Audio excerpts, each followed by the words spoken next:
नमस्कार साथियों।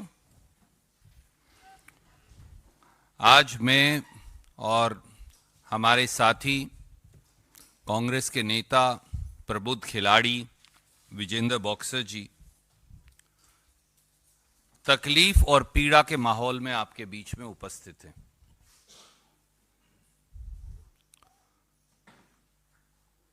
पहलवान बेटियों के यौन शोषण के आरोपी भाजपा सांसद बृजभूषण के असिस्टेंट और नॉमिनी संजय सिंह के चुनाव के बाद कुश्ती में ओलंपिक पद जीतने वाली देश की पहली महिला खिलाड़ी साक्षी मलिक ने खेल से संन्यास की घोषणा कर दी, जो भारत के खेल इतिहास में एक काला अध्याय है। अब लोग क्या कह रहे हैं, देश क्या कह रहा है? बृजभूषण का तंत्र जमा मोदी सरकार का सहयोगी मंत्र, ये बना बेटियों के साथ न्याय से षड्यंत्र। किसान की पहलवान बेटी की आंख से निकला हर आंसू मोदी सरकार की बेशर्मी का प्रमाण है। अब भाजपा का नारा है, बेटी रुलाओ, बेटी सताओ और बेटियों को घर बिठाओ।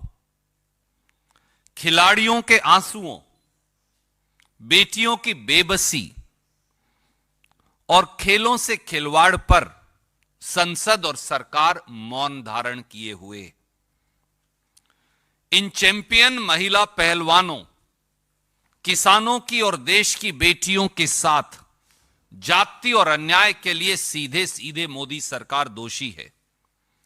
यह दर्शाता है कि न्याय की गुहार लगाने वाली देश की हर बेटी को मजबूर करके घर भेज दिया जाएगा और दोषी सत्ता की शहतीर से कह कहे लगाएंगे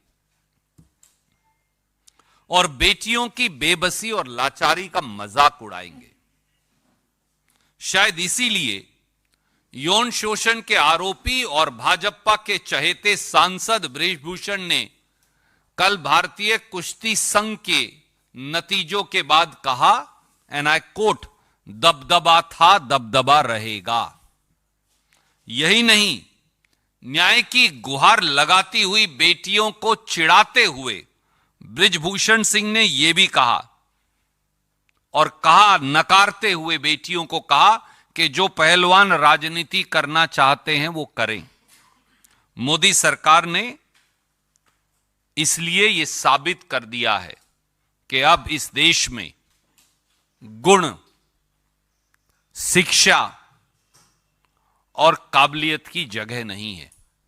जगह है तो राजनीतिक दबदबे की। देश का दुर्भाग्य है कि रोहतक के मोखरा गांव, हरियाणा के मोखरा गांव में जन्मी हरियाणा के एक साधारण किसान परिवार की बेटी, जो देश के लिए ओलंपिक मेडल, पहली महिला पहलवान बनी ओलंपिक मेडल लाने वाली, वो उसे आज मोदी सरकार के दबदबे ने वापस घर जाने को मजबूर कर दिया है।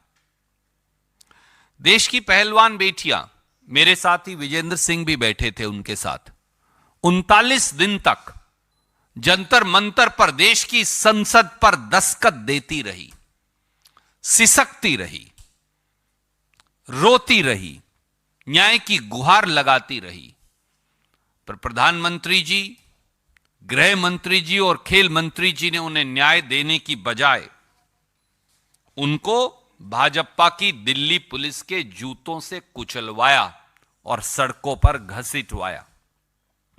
यह हाल तब था जब महिला पहलवानों ने खुद न्याय की गुहार देश के प्रधानमंत्री, गृह मंत्री और खेल मंत्री से लगाई थी और आखिर में सुप्रीम कोर्ट जाना पड़ा। सुप्रीम कोर्ट के दखल के बाद एफआईआर तो दर्ज हुई, पर दोषी भाजपा सांसद, भाजपा के चहेते सांसद बृजभूषण को गिरफ्तार नहीं किया गया। वो खुला घूमता रहा। इससे बड़ी राष्ट्रीय शर्म की बात क्या होगी कि पूरी दुनिया में देश का नाम रोशन करने वाली पहलवान बेटियों और पहलवान खिलाड़ियों को अपने मेडल गंगा मैया में बहाने पड़े। कारण केवल इतना कि बृजभूषण सिंह को मोदी सरकार का संरक्षण प्राप्त है। और यह केवल भारतीय कुश्ती संघ नहीं, BCCI, board of control of cricket in India समेत सारे संघों पर, खेल के संघों पर भाजपाई नेताओं का आज कब्जा है। मोदी जी तो कहते हैं कि खेल संघों को राजनीतिक हस्तक्षेप से छुट्टी दिलवा दी, पर सच्चाई इसके विपरीत है। साथियों, क्या मोदी सरकार को इस देश में एक भी महिला खिलाड़ी पहलवान नहीं मिली, कोई एक भी सज्जन व्यक्ति नहीं मिला जो भारतीय कुश्ती संघ का अध्यक्ष बन सकता था, चुना जा सकता था? अगर यही आलम रहा तो इस देश की बेटियां और उनके अभिभावक, उनके माता पिता और परिवार किस पर विश्वास कर अपनी बेटियों को खेलने के लिए भेजेंगे? यह अत्याचार साक्षी मलिक के साथ नहीं, यह अत्याचार विनेश फोगाट के साथ नहीं, यह अत्याचार विजेंदर बॉक्सर और इन जैसे अनेक काबिल खिलाड़ियों के साथ नहीं, यह अत्याचार, इस अत्याचार ने देश की करोड़ों बेटियों की उम्मीद तोड़ दी है और इसके लिए सीधे मोदी सरकार जिम्मेवार है। देश की बेटियों के सवाल ये भी हैं, मोदी सरकार चुप क्यों है? देश की बेटियों के सवाल ये भी हैं, देश की संसद अब किसान की बेटी, पहलवान बेटियों के अपमान पर चुप क्यों है? देश की राष्ट्रपति, जो खुद एक महिला हैं, वो एक शब्द क्यों नहीं बोल रही? देश के प्रधानमंत्री एक शब्द क्यों नहीं बोल रहे? देश के लोकसभा और राज्यसभा के सभापति महोदय एक शब्द क्यों नहीं बोल रहे? और देश का खेल जगत और उसकी नामी गिरामी हस्तियां वो चुप क्यों हैं? तो क्या मान लिया जाए कि अब इस देश में दबदबा, डर, भय और अन्याय ही न्यू इंडिया का नॉर्मल है?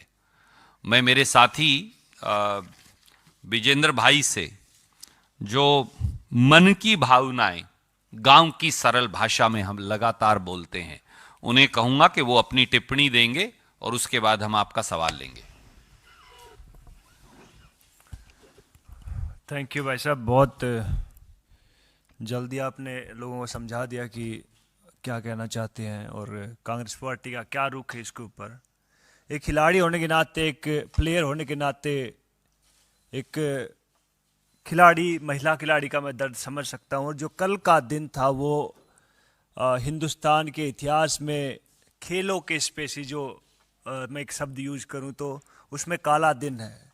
एक ओलंपिक मेडलिस्ट रिटायरमेंट ले लेता है कि उसको, उसके साथ सेक्सुअल हरासमेंट हुआ, उसके लिए उसने फाइट की, उस फाइट में वो हार जाती है और उसको सरकार की तरफ से कहते हैं कि उसको कोई न्याय नहीं मिलता और उसके बाद में उसको रिटायरमेंट लेना पड़ता है, तंग होके, दुखी होके, परेशान होके। बस मेरे एक दो छोटे छोटे सवाल हैं कि अगर ये आपकी किसी माँ, बहन, बेटी के साथ हुआ होता, क्या तब भी आप लोग ऐसे ही चुप रहते? या मोदी सरकार तब भी ऐसे ही चुप रहती? इसको, इस खेल के जो इन्होंने प्रोटेस्ट किया था उसको तरह तरह से बदनाम करने की कोशिश की गई। उसको कहा गया कि आप किसी कांग्रेस पार्टी से प्रेरित हैं, उसको कहा गया कि आप, ये तो जाटों का एक प्रोटेस्ट है, तरह तरह के एलिगेशन लगाए गए। मैं गया वहाँ, पहले दिन से उनके साथ था, मैं अब भी साथ हूँ और आगे भी साथ रहूँगा, बिकॉज मुझे मालूम है कि खिलाड़ी की जो पीड़ा होती है वो इतनी आसानी से नहीं जाती, बिकॉज वो लड़ाई चाहते हैं, वो लड़ना जानते हैं। और मैं चाहूँगा कि उनके साथ न्याय हो और जितने भी लोग, जितनी भी आवाम है हिंदुस्तान की, वो एक बात ज़रूर सोचे कि भैया एक इतना बड़ा खिलाड़ी हमारे पास, कहते कि गिने चुने मुट्ठी भर, कहते कि हम काउंट कर सकते हैं उंगलियों पर कितने ओलंपिक मेडलिस्ट हैं, उनके साथ इस तरह का व्यवहार किया जा रहा है, तो जो आम जो जनता है, आम जो नागरिक है, उनके साथ क्या होगा? एक बार सोचिएगा जरूर इस बात को। और बड़े दुख से उसने रिटायरमेंट लिया। हमारे लिए भी बहुत, मेरे को बहुत कहते कि शौक लगा कि यार ऐसे नहीं होना चाहिए था। और विनेश फोगाट तो प्रधानमंत्री जी से पहले भी मिली थी, उसकी पूरा परिवार मिला था कि मेरे साथ ये सब चीज़ें हो रही हैं, लेकिन फिर भी वहाँ से कोई उन्होंने न्याय नहीं मिला और एटलीस्ट उन्होंने अपनी एक रिटायरमेंट की घोषणा की। तो भैया इससे खेल जगत बहुत दुखी है, परेशान है। और हम हर खिलाड़ी के पास जाएंगे, हर स्टेडियम में जाएंगे, हर अखाड़े में जाएंगे, उनसे बात करेंगे कि भैया महिला सेफ्टी के ऊपर बात हो, खिलाड़ियों की रोजगार पर बात हो। उनके साथ कंधे से कंधा मिलाकर हम पहले भी खड़े थे, अब भी खड़े हैं और आगे भी खड़े रहेंगे। जय हिंद, जय भारत। ये चुनाव जीते और वो पहले दिन से कह रहे थे कि कोई भी हो लेकिन चुनाव जीतेंगे, और चुनाव परिणाम भी उनके पक्ष में रहा। क्या आपको लगता है कि जो चुनाव हुए वो निष्पक्ष नहीं हुए, क्योंकि वाइस प्रेसिडेंट तो खिलाफ वाला मुकाबला जीता है? आदरणीय साथी, कल मेरे साथी विजेंद्र सिंह जी ने, ये बहुत सरल स्वभाव के हैं, इनका राजनीति से नहीं, क्योंकि लेना देना खिलाड़ी हैं, इन्होंने एक बात कही, मैं वो दोहराता हूं। खिलाड़ी संघ जो देश में है वो राजनीतिक दबदबा और पैसे के बल से चल रहे हैं। ये कड़वा सत्य है, ये मैं भी जानता हूं, आप भी जानते हैं, आपके दर्शक भी जानते हैं। जिसकी लाठी उसकी भैंस। जब तक आप खिलाड़ी संघों को जिसकी लाठी उसकी भैंस से चलाते रहेंगे, तो जैसा आप कह रहे थे, ओलंपिक मेडलिस्ट जो हैं वो गिनतियों पर गिने जाएंगे। 140 करोड़ के देश में, जो दुनिया में सबसे बड़ी जनसंख्या का देश है, जिस दिन खिलाड़ी संघों में ईमानदार खिलाड़ी, खेल के चाहने वाले लोग उनके मुखिया बन जाएंगे, परिस्थिति बदल जाएगी। एक कहावत है हरियाणा की, घर की भई काका लिखनिया। मैंने किसी और संदर्भ में भी कहा था, संसद में, ये अंधा बाटे सीरनी मुड़ मुड़ अपने को दे, वो हिंदी की कहावत है। चित भी उनकी, पट भी उनकी, एक और कहावत है। ये तीन कहावत खेल संघों की के चयन, चुनाव और उसकी राजनीति को दर्शाती। Yes ma'am, yes ma'am, you. Hello sir, Brenda Kasian from Hindustan Times. So sir, my question is that of course the display that Sakshi Malik has now shown, that she has cried, she has also given up the position. Is this the time when international media will also start pressurizing the BJP government, and BJP government will now be forced to come ahead and answer for the things that they have done? Sorry, say again please. The question was too long, I missed it. Sir, so of course, now that she has given up the position and also cried in front of the media and everyone has covered it, is this the time where international media will also be covering it and the BJP government will finally be pressurized into making a statement and removing the minister? Yes. First of all, my friend, I am at least one person who still has hope that more than the international media, my friends in the media will pick it up. For it is our duty, mine, his, hers, and all of us, to ensure that the sports federation are rid of the control of politicians who have nothing to do with sports. I'm also raising a larger issue with you. That's the first thing that any sports women or men want in India. I ask that Prime Minister must come before the nation, and I request him with folded hands that he must answer to the travesty of justice, subjugation of talent, and bulldozing of quality of sports that's happening in this country, the symbol of which is BJP MP Brij Bhushan. I also ask the Honorable President of India, whom we respect immensely, to shed all inhibitions and speak up for the daughters of India. I also appeal to the Speaker of Lok Sabha and Chairperson of the Rajya Sabha to speak for daughters of farmers and the way they have been insulted. Forget about your leanings or your preferences, and please, with folded hands, I say, speak up. And I ask every sportsmen and women in this country to rise up and to speak up. For if we don't speak up now, then this is perhaps the beginning of end of sports in this country, along with many other institutions. that are falling by wayside. Sir, आपने तो जो कुछ कहा, विजेंद्र जी से मेरा एक सवाल है। आपने अभी कहा कि देश के जितने खिलाड़ी हैं हर स्पोर्ट्स पर्सन को आवाज उठानी चाहिए। विजेंद्र जी कई बार दुखते दिल से ये बात कह चुके हैं कि क्रिकेटर जो हिंदुस्तान में सबसे ज्यादा पॉपुलर है वो भी एक स्पोर्ट्स पर्सन है। इन्होंने कहा कितने क्रिकेटरों ने साक्षी मलिक के लिए या रेसलर्स के लिए आवाज उठाई। क्या क्रिकेटरों को आवाज उठानी चाहिए, चाहे वो रोहित शर्मा हो, चाहे विराट कोहली हो, कोई भी हो? जी, बहुत सारे लोगों का कहना है कि दूसरे खिलाड़ी कोई आवाज़ नहीं उठा रहा है इसके ऊपर, तो लेकिन लोगों को नहीं मालूम कि बहुत सारे जो साथी खिलाड़ी हैं वो गवर्नमेंट जॉब में हैं, स्पेशली हरियाणा में है। तो हरियाणा में गवर्नमेंट किसकी है? बीजेपी की है। राजस्थान में गवर्नमेंट किसकी है? बीजेपी की है। यूपी में गवर्नमेंट किसकी है? बीजेपी की है। तो बेचारे खिलाड़ी बोलेंगे तो वो उनको कहते को, बिकॉज इतने मिडिल क्लास फैमिली से वो बिलोंग करते, लोअर मिडिल क्लास फैमिली से बिलोंग करते, बहुत गरीब होते हैं, संघर्ष करके ओलंपिक लेवल तक पहुंचते हैं। फिर उनको कहते कि रिजाइन लेटर हाथ में दे दिया जाता है कि भैया आपने कोड ऑफ कंडक्ट ये तोड़ा है और आपको घर बैठा दिया जाएगा। तो बेचारे दबी आवाज़ में बोल नहीं सकते, डरे हुए हैं, इसलिए नहीं बोलते। अदरवाइज उनका अगर फ़ोन पे बात करेंगे क्रिकेट सर, हाँ सर, स्पोर्ट्स पर्सन क्रिकेट को सर वो स्पोर्ट्स नहीं, उसका एक वो स्पोर्ट्स से कहीं बढ़कर है, मैं मानता हूँ। और हमारे मुल्क में तो कहते 3 चीज़ें बहुत चलती हैं, एक तो पॉलिटिक्स बहुत चलती है, एक बॉलीवुड बहुत चलता है, क्रिकेट बहुत चलता है। तो ये तीनों ही चीज़ों में कहते कि कभी भी जो असली मसला होता है उसके ऊपर ये कभी बात नहीं करता। आप कभी भी देख लीजिए, बॉलीवुड स्टार, क्रिकेटर स्टार या कोई भी जो काम का ढंका करने वाला इंसान है, जो काम की बात होगी उसके ऊपर कभी नहीं बोलेंगे। और जो जितने भी अवार्ड हैं, जितने भी राज्यसभा हैं, सबसे पहले उनके पास जाएंगे। ये सच्चाई है, ये आप सबको मालूम है सर। लेकिन ये देश का दुर्भाग्य है। तो अपने जो रोल मॉडल हैं, चूज वाइजली। आप किसको रोल मॉडल मानते हैं? जो आपको हर मसले पर जवाब दे, जो आपके साथ हमेशा दुख में आपके साथ खड़ा रहे, आप उसको रोल मॉडल चुनिए, ना कि जो टीवी पे दिखता है उसको नहीं। Because we have a protest today, yeah.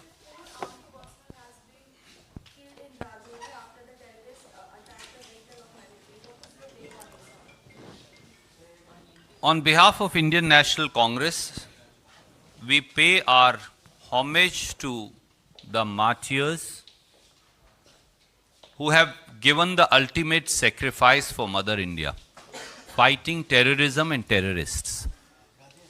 Our heartfelt condolences to their family. It also raises a pertinent question. On one side, the Honorable Home Minister and Defence Minister of India every day say that terrorism has ended. But if you see in last 3 months, the incidents of terrorism and ambush that have happened of our army personnel, and in last 6 months, the incidents of Naxalite attacks that have happened on our paramilitary forces and army personnel, it's unprecedented.